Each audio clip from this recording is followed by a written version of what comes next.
I'm going to explain what Find a Star is and how to use it in the classroom. This is my personal method. There are several different ways you can do it. I find that this is the most convenient and versatile for meeting your students' needs. Basically, Find a Star looks like this.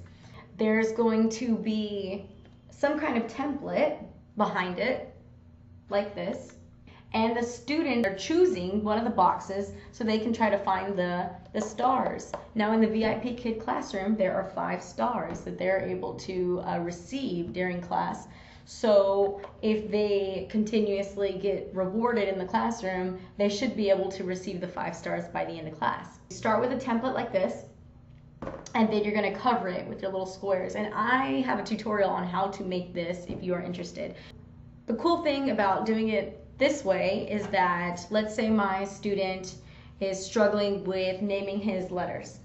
I can choose what I write on here. Now in other methods that people use, they're not able to write on it. So, you know, they're kind of limited. It already has to be pre-written or prepared beforehand. So I can choose whatever I want. If I want to have them work on vocabulary, if I want to have them work on an equation because they're struggling with some math problems, yes, there's math. You get to choose completely what you have on there, and then you just erase it. As simple as that. Now, something to keep in mind is that if you do write on it, that when you lift it up, it's still going to be on there. So what I do is when the student says, oh, I want the 2 plus 2, they'll say the equation. Then I erase it, and then I show the picture so it doesn't look bad. Now it's completely up to you. Since you erased it, when you put it back in, right, all of them are still going to be filled up if they haven't chosen it. It makes it stand out. So you don't have to go in and fill them up again after class if you put them right back in. But I think it's cute when they see the pictures and the stars. I don't cover them back up. I just leave them out, and then before my next class I put them back in. So it's completely up to you. So that's one way you can do it. You can choose to write what you want on there. Another way you can do it is if you don't want to write on there and you don't want to worry about erasing, you can have them, all right, pre-made. So I made this, all right, I have it already there, and then I just cover it. You ask them, which one do you want? B. Okay, and then you take it off. Oh, no star, no star. Okay, if there's a star, then you'd give them a star. And remember, they can receive up to 5 stars. That's why there's 5 stars on here.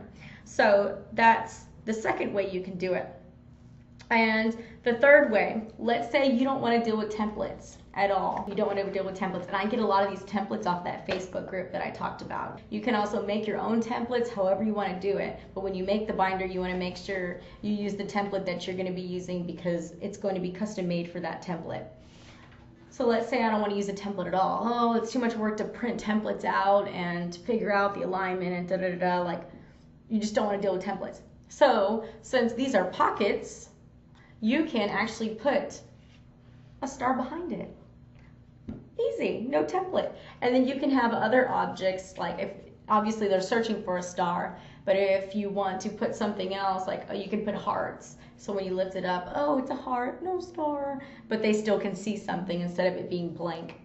Or you can also do it, let's say you have a student that loves Meg. She loves Meg. She always wants to see Meg. So you want to use Meg all the time. You don't want to switch it up. Because remember, the templates, you could switch it up. You can have, you know, princesses. You can have, and then you can have, I don't know, animals on another one. You can have, the cool thing is whatever template, you could just slide it in there and you'll have whatever characters you choose. But let's say you know, oh, this student loves Meg. She always wants Meg. So then you can, on the back, glue your pictures of whatever you want, right? There's Meg. And then you can choose where you put them. So that allows you to use them over and over, and the student doesn't know where they are every time. Because if you have the same template and you keep using it over and over, eventually they're going to remember, oh, Meg's there, I know where Meg is. Okay, but this way, you can move it wherever you want. You can move the Megs and the stars in whichever order you want. and you can still use Meg all the time.